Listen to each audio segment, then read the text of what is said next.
So joining us today on the show is Coach Wayne Mazzoni. Coach Mazz has been a longtime D1 coach and now helps with the recruiting process for parents and high school athletes alike. So, Coach, welcome to the show.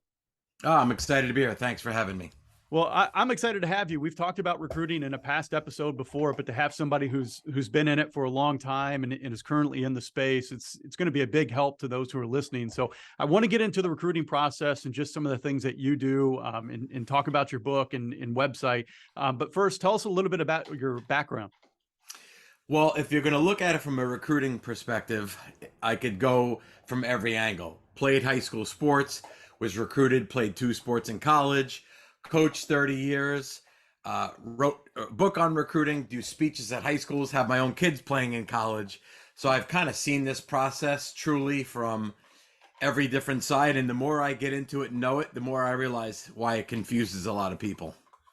So why kind of make that switch to kind of help people through this process? Because I know sometimes coaches, they just kind of get tunnel vision and, all I want to do is just worry about my team and not worry about anything on the outside.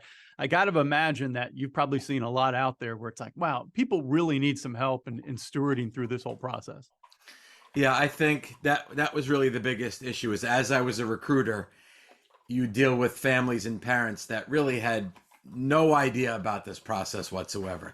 And that hasn't changed from prior to cell phones and internet. People didn't know what was going on in recruiting. And even though now there's a lot more information, there's maybe even more confusion than ever before. So I think really explaining this process in a structured way makes people understand it better and actually takes away a lot of stress from the whole process. Now, are you still currently coaching right now too? No, I'm not coaching. I retired in 2022. Mostly to get my weekends back. Coaching is the best job in the world. If it was 9 to 5 would be heaven, but you work generally 40 weekends a year. And after 30 years of that, I kind of had enough.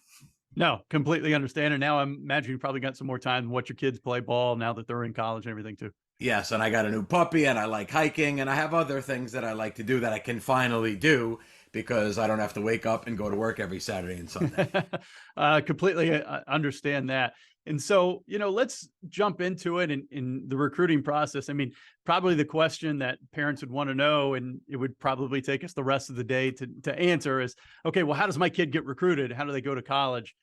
Maybe not understanding, that's a really open-ended question because, you've got the different levels of college you could go to. There's a very slim amount of people who are even going to be able to get any type of financial aid or academic aid to play. So, I guess let me ask like this. If a parent came to you and they had a freshman or maybe an 8th grader, what are the things they need to be focusing on right now just to maybe have the opportunity here in 4 or 5 years for their kid to possibly play at the next level?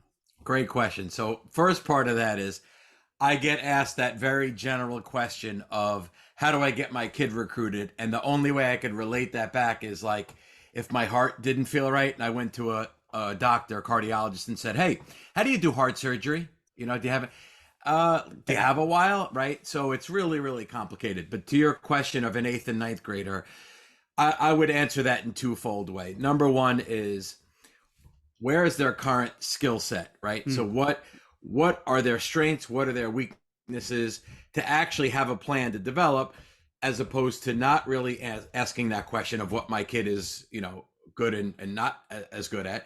And then you find out in junior year, senior year that they're too slow or they're not strong enough. So the earlier you can figure out how they're projecting and then to actually do something about it and give a plan to develop would be crucial. And then the second thing is to make sure they're actually enjoying every single day, every practice, everything, and not forward thinking only about recruiting. It's too stressful in 8th or 9th grade to be always wondering or worrying about recruiting. Just wake up every day, have a plan, get better, develop, and if you're on the right path, the things will happen when the time is right.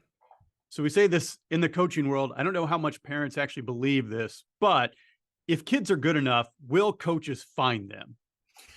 That's an excellent question. I'll say this, and if we're going to talk baseball really specifically, Yep. There is a subset where yes, that is absolutely true. So if your skills are so good and you're physically developed and you throw with velocity and you hit with power and you run, the big boys in the Power Fives are going to find you. It's too hard to throw 87 as a 10th grader and not have people know about you. Okay. On the other hand, I think that's not the case. Whereas if you're a finesse player, have good skills, but need to be seen, in 10 games in a row, you're gonna probably fall through the process because there's too many kids now, too many teams, too many tournaments. Coaches aren't, quote unquote, sitting on players and watching them as much as they used to. So if you're just a kid that plays multiple positions, knows the game, high IQ, does everything right, you might actually get overlooked. Yes. And that's the tough thing. So from me as somebody who's as full-time, I've transitioned from coaching and now I'm a full-time professor in sport management and kind of research this with youth. We're seeing so much come out where like early sports specialization in year-round play has not produced the type of athletes that we want.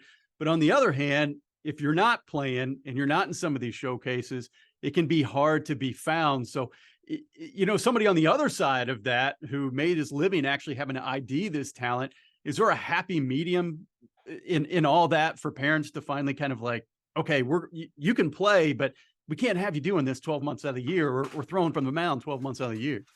That's a really good question. My take is the days of the two-sport athlete still should be strong, and anyone that plays multiple, I shouldn't say multiple sports because that's where I was going with this. Right. The three-sport kid is almost impossible now. It really, if your goal is to play college baseball, to then be occupied in 2 other seasons of the year is going to be really difficult. But it should not be too difficult at all to play a second sport, whether it's a fall sport and a winter sport, and still have baseball your top sport, still play in the summer, and still find time to develop and go to events. So listen, for certain kids, it's the right move to do baseball only if they only love baseball. No one should play soccer just because someone said they should play a second sport. But to give up soccer or hockey or football or basketball or wrestling because you think that's the only way to get recruited in baseball is completely wrong. And I think that's the thing that's left out in the conversation. We talk about how sports specialization could be harmful, and to a certain extent it is if you're just competing all year round. But to your point, if you got a kid who just loves baseball, but you kind of go in cycles and your training is kind of periodized. Yeah, I mean, it's safe. I wouldn't, have my son play 3 or 4 other sports if he didn't want to play just for the sake of playing 3 or 4 other sports. So with that, so we talked about kind of maybe at the D1 level, talk about Division I baseball, and we can get into the other levels, but the difference between like the head count sports that I think everybody's familiar with football and basketball, and you're going to go to, I don't know, University of Michigan on a football scholarship, it's a free ride, as opposed to baseball, where it's equivalency sport. And just because you're going to a D1 school doesn't necessarily mean you might be getting a full ride. Yeah. I mean, now there's a wrinkle in what I'm about to say recently based on the NIL with the name, image, and likeness. And there are more full rides plus additional money in baseball than there ever was before. But you're talking at a really small number of schools at the LSUs and the TCUs and the Texases. Okay. Your average Division I school, there's really no kid on a full ride. There's a kid that's getting academic money, getting some baseball money. If he's really good, maybe he gets tuition, which is a significant thing, but you're still going to pay for room, board, and books. So it's just, it's really not a revenue producing sport at most schools. And therefore there's very few kids, except from those really top schools, that are getting a full ride. But listen, if you could get $20,000 a year, academic or baseball or a combination of the two, there's $80,000 you're going to save over 4 years. That's a tremendous benefit. Absolutely. And how important do you think it is for students to come in with good grades? I mean, you've got to have the physical attributes to even be able to play. But, again, just in my experience in coaching, if I've got 2 players and one has a little bit, maybe better grades and could get a little bit more academic money, as opposed to the player who maybe he's not as good, but I'm going to have come more out of my pocket, my scholarship money. Man, that kid with a good grade is kind of really appealing. You're totally right. And listen, there are some kids, I actually have a conversation with a kid later today, which is like, he loves baseball. He loves hitting the ball. He doesn't love hitting the books as much, right? And I'm going to say to him 2 things. Number one is the worst place you could ever get to in recruiting And if a coach says, "Oh my God, I love the way you play. I love everything about you. Oh, I got your transcript. Sorry, this isn't going to work." Hmm. So you don't want your grades to limit the schools you could get into. That's number one.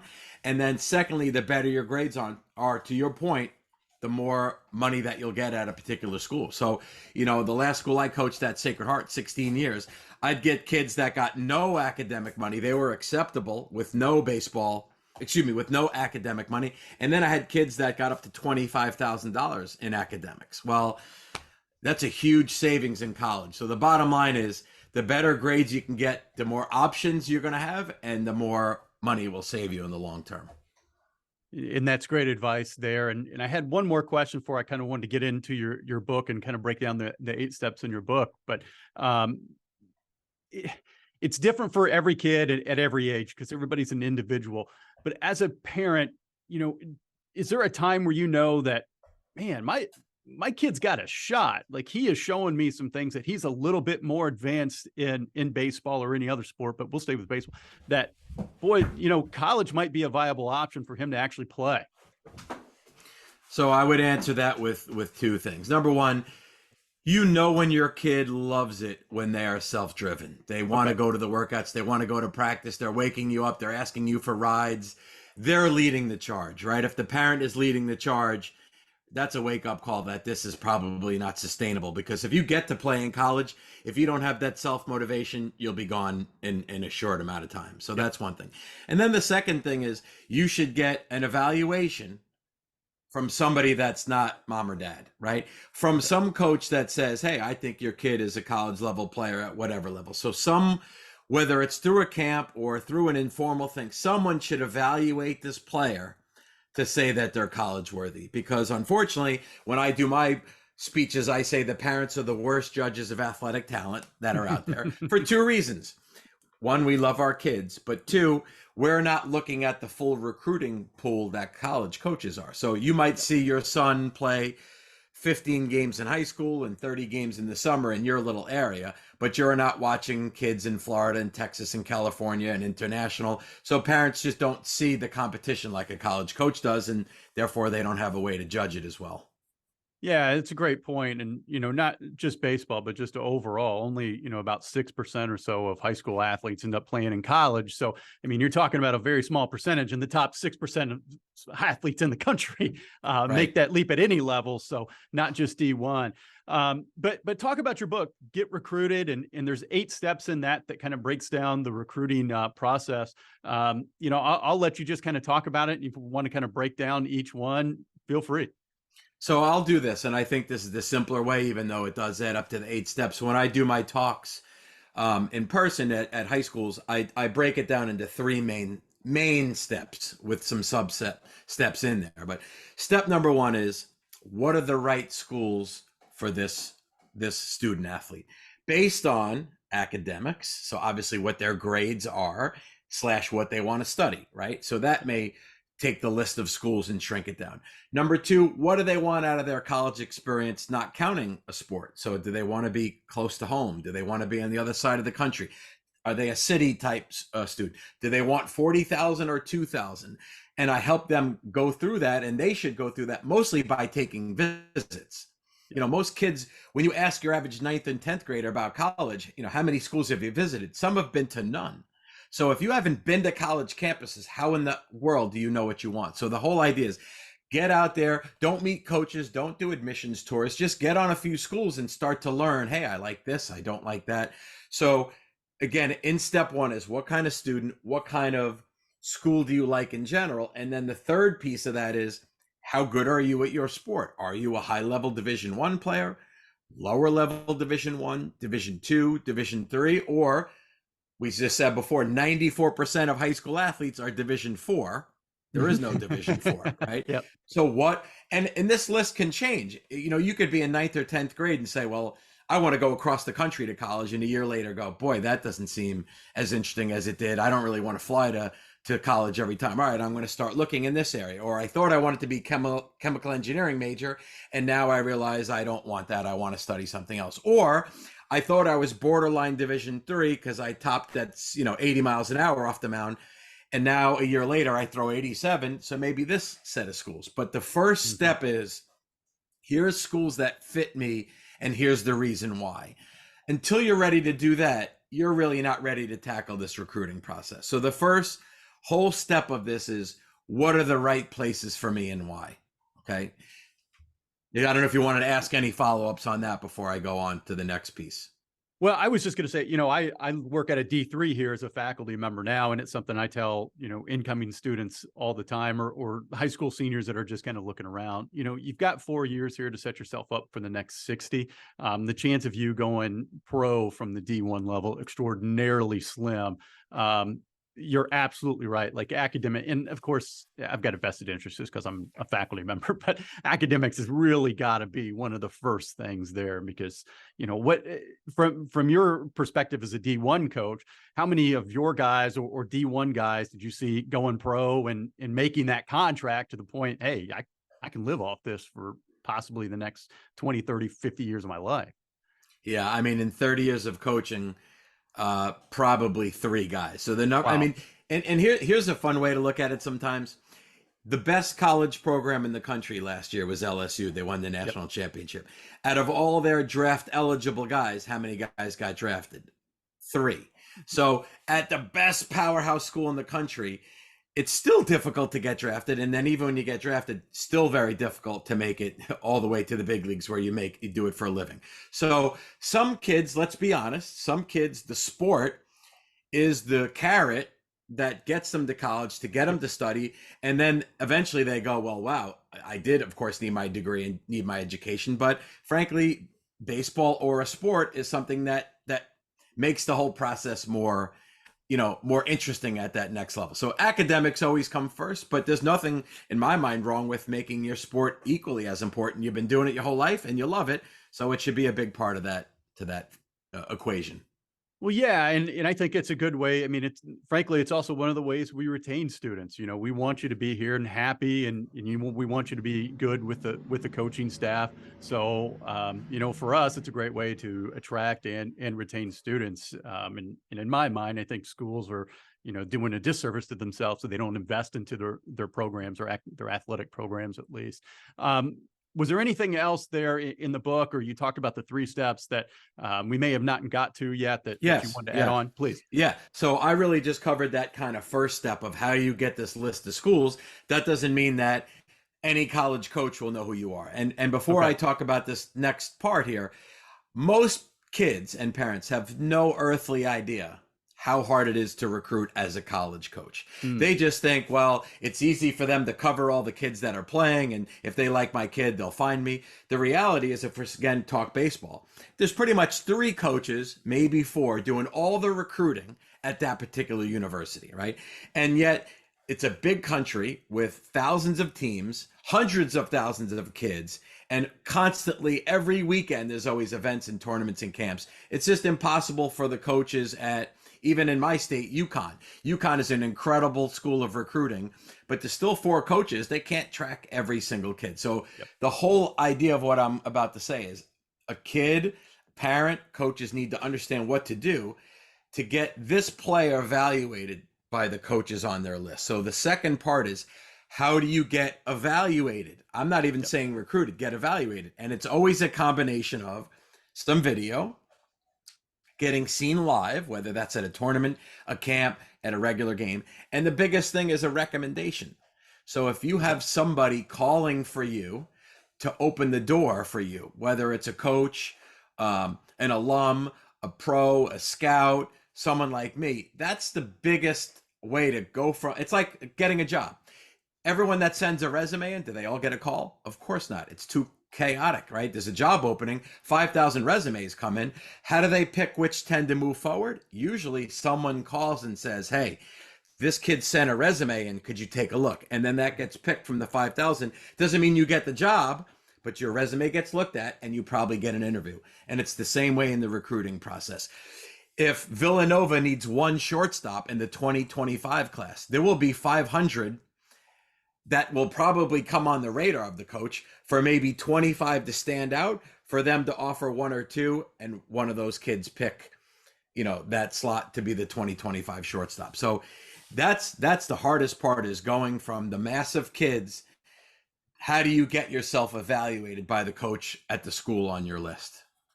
So is there a way, I don't want you to give out everything for free here when people can find you online, but is there a way to kind of get the eyes of coaches? I see, players in their Twitter bios, they're putting all their stats and everything, and they're tagging coaches on different stuff. I imagine that helps. I've gotten so many recruiting films come across my desk, over the years when I was coaching. Is there a way to break through that clutter a little bit, other than just being, an outstanding athlete? Yeah, well, I'll go back to that Twitter thing. I think it's a necessary evil in today's world. You need to have a Twitter space. You need to put some video on it. Unfortunately, what happens is it's very easy for a college coach to sit in an office or be on a bus ride and just click follow, follow, follow, follow, follow, follow, and follow all these kids.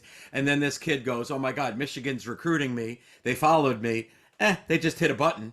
They just hit a button. So to me, and until recruiting gets personal, where you get a direct message, a text, a phone call, you're really not being recruited. So to me, the biggest way to break through kind of falling into what everyone's doing is to have someone open the door for you. So your high school coach, your summer coach, a recruiting person like me, I think that's in this world, since COVID, because COVID, you couldn't go watch kids play. People still needed to recruit people. So what would they do? They'd call and say, "Hey, who do you have on your team that I should recruit?" Or a high school coach would say, "Listen, we're not playing this year, but I have this kid that's a good fit for you." So word of mouth. And I don't want to take us away from this too much, but here's the best way. When I'm in public doing a speech, I say, let's say you need your house painted desperately, right? And I say, I'm in front of the room doing a recruiting talks, and I say, "Hey, I paint houses too. I'll be there this weekend. Here's the amount of money. I'm really good at what I do. Would you hire me just because I tell you that I'm good at painting houses?" Probably not. But if in the audience someone says, "Oh my God, he painted my house last year. He was unbelievable, did the best job. He cleaned up every day. He was affordable. He was respectful," you will hire me based on this other person that's recommending me.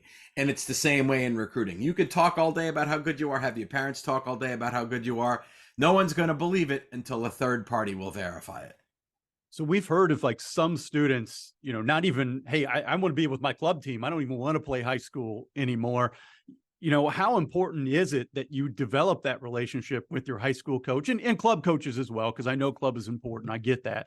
But, like you said, that word of mouth, I've seen it. It goes such a farther way than just, blindly throwing in DVDs to coaches over and over again. So I'll start with this. Unless it's a rare circumstance that would be unusual. If you don't play baseball in high school, no one would recruit you. That would be why wouldn't this person play? Did they get cut? Did they get fight with a coach? Did they have a grade issue? Why not? That would be a red flag probably in any sport, but specifically in baseball. And as a college coach, you really want to talk to both of those coaches. You want to talk to the summer coach. You want to talk to the high school coach. They're both equally important. Sometimes the high school coach his word may play even a little more in the process, because you're not really paying to be on that team. You're not a paid member of the team. But I think both are equally important. In Connecticut here, there's a lot of great travel coaches that have good connections to college coaches. So bottom line is, use all the resources you have to help you go from an unknown to a known at a school, whoever that might be. So let me muddy up the waters even more in the recruiting process in NIL. How has this changed over the past, just 3 years, from the coaching perspective and the recruiting perspective with parents and players? Only a small percentage of players are going to get those huge NIL deals. But is this starting to become more of a factor into college recruiting, specifically baseball? I would say this. To answer that blanketly in baseball, it's really not a factor, because the majority, Division III, really not happening. Division II, not happening. Division I, very small. And even if it is, it might be a kid has an NIL deal where he gets free product to promote it on a social media site. Where it does affect horribly, unfortunately. The perfect example is this guy, Tommy Tanks, who was at NC State, led the country in home runs as a freshman at NC State, leaves NC State, goes to LSU. Why? Because he got a major NIL deal. So at that small echelon of college baseball, it is a factor. And that has to be part of your recruiting process to say, here's what we can get you, because you may get a kid, you may lose a kid in recruiting because he could get a better deal, or you may get this kid and he gets pried away because he gets an NIL deal. But when the audience of people watching this, it's going to be well under 1% that comes close to even having this a factor their entire college career. And so that's a question I've got to ask just from you as a coach, you know, separate away from kind of the whole recruiting process there. There's already a little bit of distrust, I assume, between programs just kind of naturally, but I mean, do you almost have to recruit your kids every year now at some of these programs to keep them there, because you can transfer without penalty? Obviously you can get lured away with NIL deals. There's always kids who are going to transfer, but right now it's unbelievable. Yeah, it's a very nuanced thing, but I think the coaches that are dealing with this reality the proper way are basically saying to their teams, this is a part of life, right?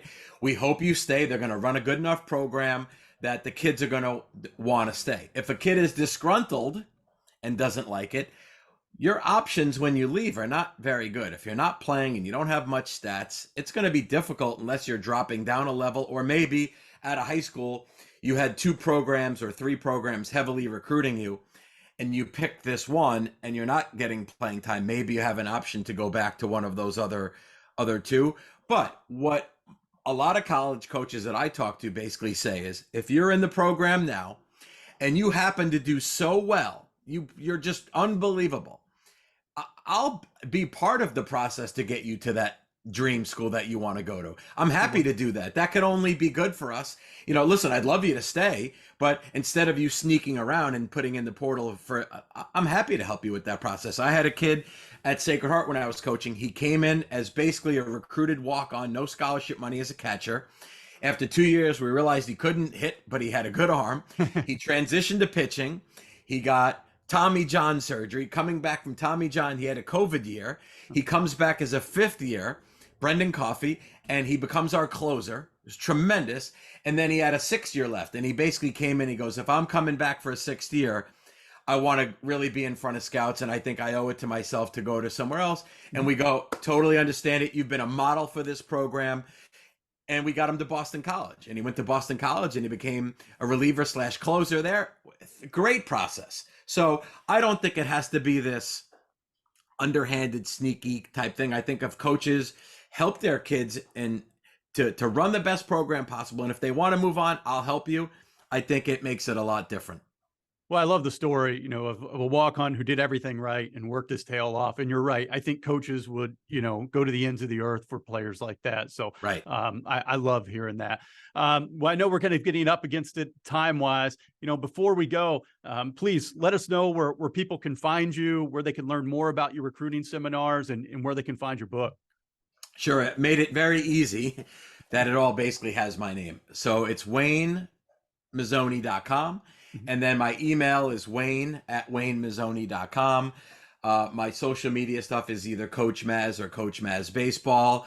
All this stuff has a cell phone if people want to contact me, because to me, this is a very personal business. When I work with kids, it's, you know, I get to know the kids and family, and frankly, turn down a fair amount of kids. My job is to represent a player to a college program, and I can only do that if the kid's a college level player. So a lot of times I'll have initial meetings and say, boy, you know, you're a nice kid, good grades, pretty good player. Until you're able to do X, Y, and Z, it doesn't make sense for us to work together. And then I'll even get kids that are a really good player. And that, to me, sometimes is Division III. If you can play at a Division III program in 2023, it's pretty competitive. But the kid will say, well, I only want Stanford and Duke and Vanderbilt and Texas. And I'll say, I can't help you. You know, you're going to hate me. It's not going to work at that next level. So yeah, people can reach out. I'm happy to, even like this. What I do is educate people. There's, in all of life, there's most things, I don't know, really anything about anything, right? Like if you say, what's going on with your plumbing? I have no idea. My wife makes fun of me all the time. I barely know anything. But when it comes to recruiting, it's something I completely see and understand. So it's educating people. And if they find that I can help them, then great. And if not, help them better themselves. That's how we all learn. Well, we're going to tag you on everything here for this show. And again, that's WayneMazzoni.com. And go check them out if you have any questions on recruiting, especially in baseball. And Coach Mazz, just again, really appreciate you being on the show. Thank you so much. You got it. It's great to be here. Thank you so much. But let me hit you with some knowledge.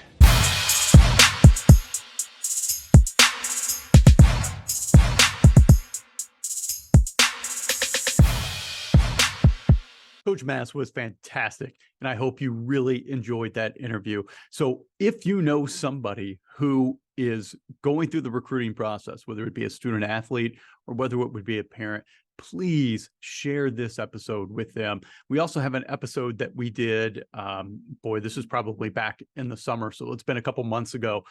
Look around, I don't know, episode maybe 16, 17, something like that, where we talked about the recruiting process as well. This is great information for parents and for student athletes, high school student athletes who are interested in playing in college. And I get nothing out of it other than, I just enjoy helping people and I enjoy talking about sports. And I really enjoyed my time working in college athletics. I've chosen a different path now, one that's much better for my family. But, helping kids, even when I was a high school coach, just helping kids has always been first and foremost. Selfishly as a coach, it's fun to coach and it's fun to win. But that really gives way pretty quickly to, hey, I'm entrusted with these group of young men or young women, and I want to do what's best for them. So please share this show, share the recruiting process show with somebody who's going through it right now, because it's not easy and people don't inherently understand this stuff.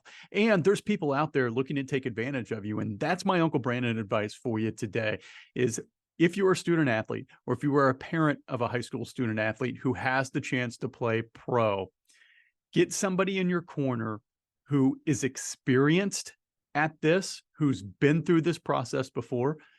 Your high school coach is an outstanding advocate.